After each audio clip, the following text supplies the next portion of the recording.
शांताकारं भुजंगशयनं पद्मनाभं सुरेशं विश्वाधारं गगनसदृशं मेघवर्णं शुभांगं लक्ष्मीकान्तं कमलनयनं योगिभिर्ध्यानगम्यं वन्दे विष्णु भवभयहरं सर्वलोकैकनाथं। मंगलम भगवान विष्णु, मंगलम गरुड़ध्वज, मंगलम पुंडरीकाक्ष, मंगलाय तनोहरि।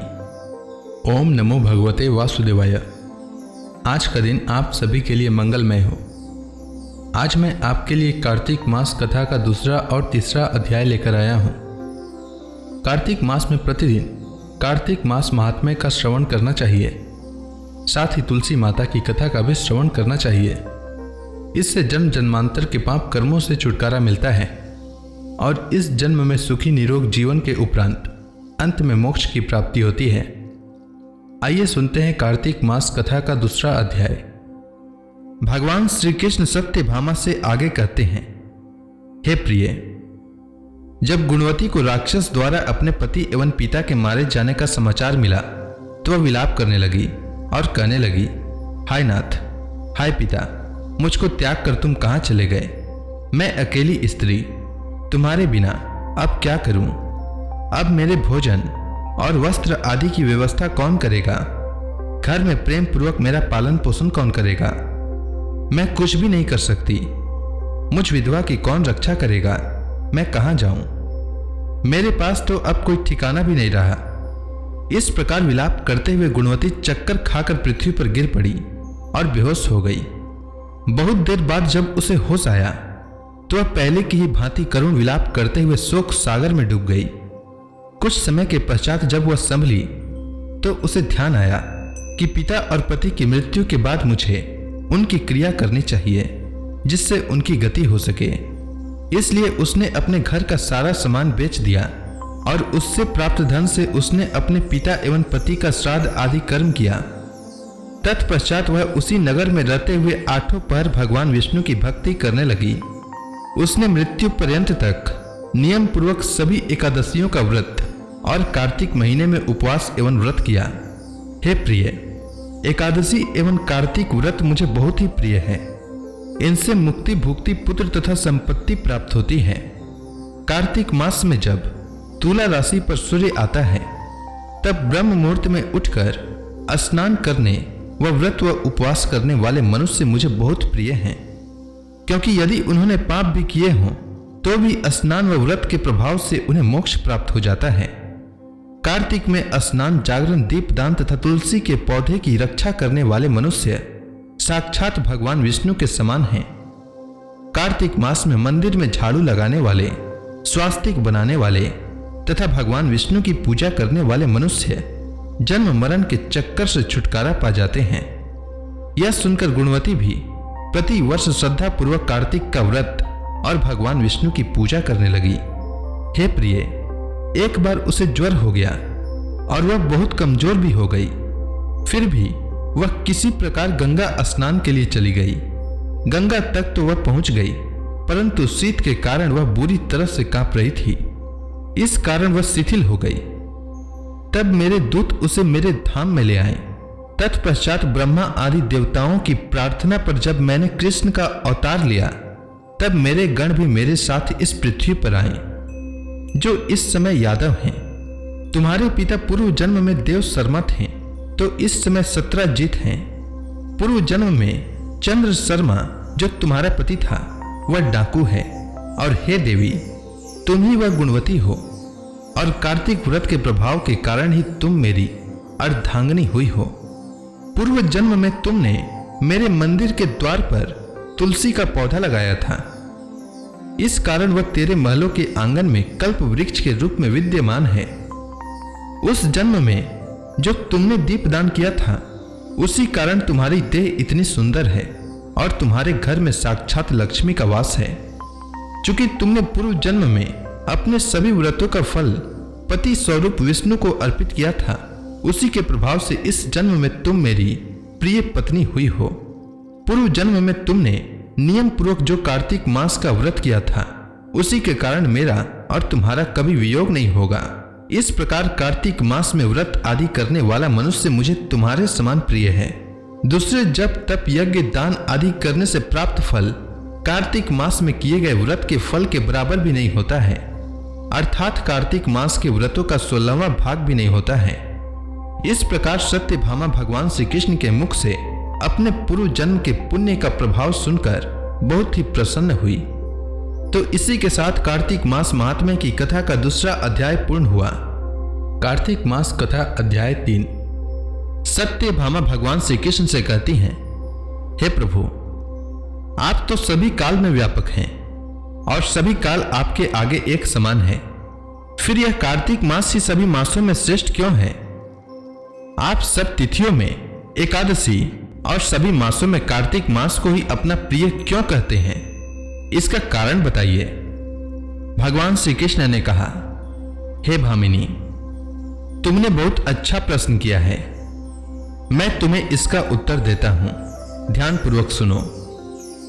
इसी प्रकार एक बार महाराज बेन के पुत्र राजा पृथु ने प्रश्न के उत्तर में देवर्षि नारद से प्रश्न किया था और जिसका उत्तर देते हुए नारद जी ने उसे कार्तिक मास की महिमा बताते हुए कहा, हे राजन, एक समय शंख नाम का एक राक्षस बहुत बलवान एवं अत्याचारी हो गया था।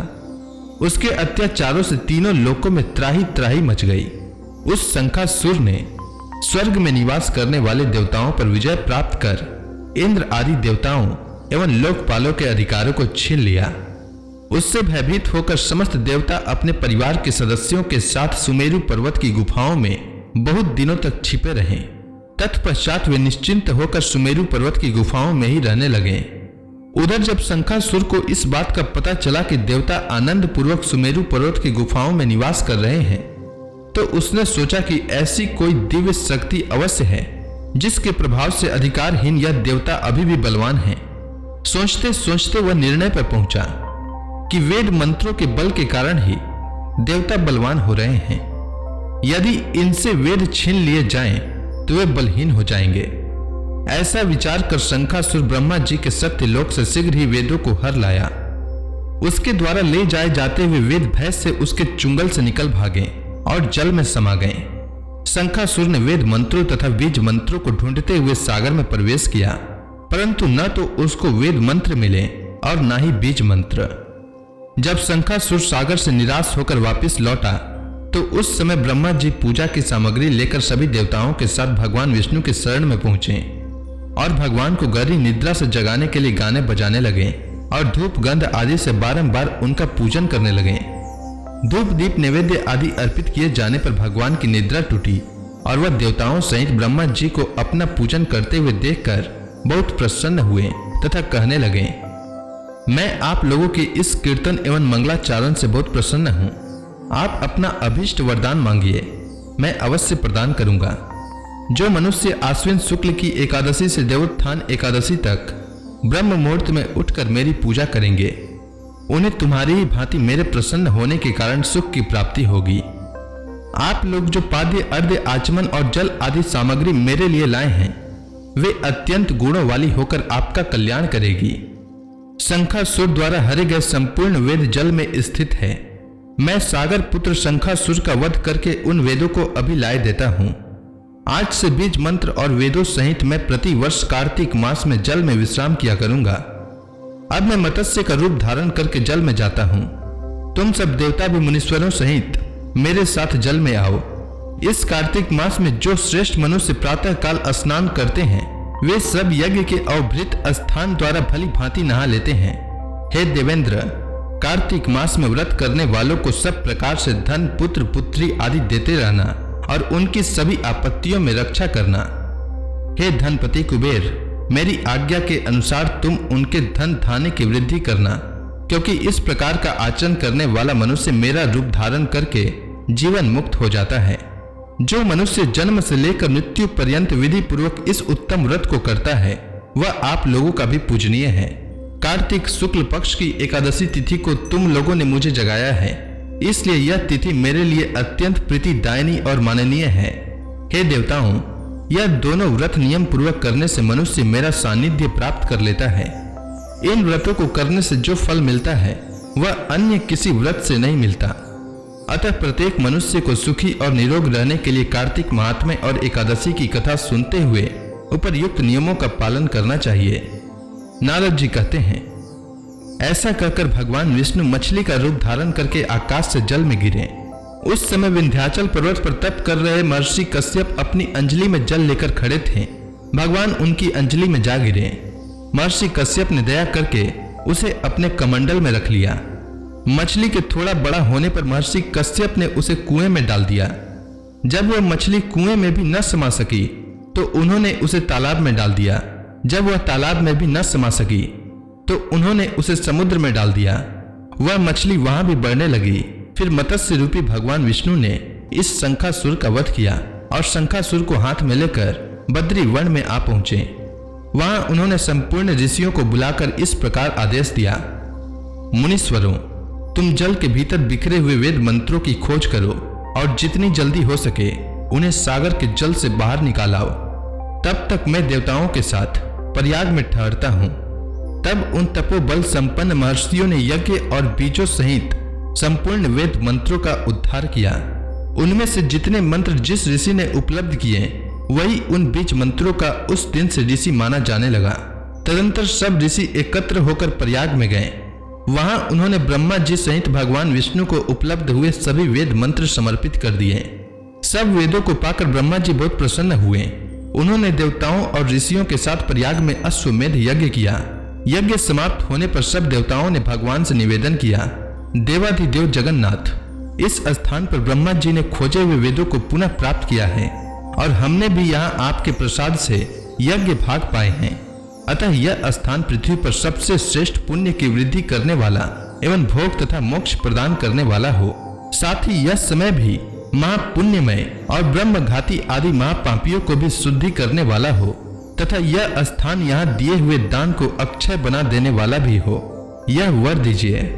भगवान विष्णु बोले, देवताओं, तुमने जो कुछ कहा है वह मुझे स्वीकार है। तुम्हारी इच्छा पूर्ण हो। आज से यह स्थान ब्रह्म क्षेत्र के नाम से प्रसिद्ध होगा। सूर्य वंश में उत्पन्न राजा भागीरथ यहाँ गंगा को लेकर आएंगे और वह यहाँ सूर्य कन्या यमुना से मिलेगी। ब्रह्मा जी और तुम सब देवता मेरे साथ यहाँ निवास करो। आज से यह तीर्थराज के नाम से विख्यात होगा। तीर्थराज के दर्शन से तत्काल सब पाप नष्ट हो जाएंगे। जब सूर्य मकर राशि में स्थित होंगे उस समय यहाँ स्नान करने वाले मनुष्यों के सब पापों का यह तीर्थ नाश करेगा। यह काल भी मनुष्यों के लिए सदा महान पुण्य देने वाला होगा। माघ में सूर्य के मकर राशि में स्थित होने पर यहाँ स्नान करने से सालों के आदि फल प्राप्त होंगे। देवाधिदेव भगवान विष्णु देवताओं से ऐसा कहकर ब्रह्मा जी के साथ वहीं अंतर ध्यान हो गए। तत्पश्चात इंद्र आदि देवता भी अपने अंश से प्रयाग में रहते हुए वहां से अंतर ध्यान हो गए। जो मनुष्य कार्तिक में तुलसी जी के जड़ के समीप श्री हरि का पूजन करता है वह इस लोक में संपूर्ण भोगों का उपभोग करके अंत में वैकुंठ धाम को जाता है। तो इसी के साथ कार्तिक मास महात्म्य का 3रा अध्याय पूर्ण हुआ। अब आगे की कथा मैं कल लेकर आता हूँ। तब तक के लिए भगवान श्री हरि का नाम लेते रहें। तो प्रेम से बोलिए विष्णु भगवान की जय, श्री कृष्ण भगवान की जय, तुलसी माता की जय, लक्ष्मी माता की जय, समस्त देवी देवताओं की जय।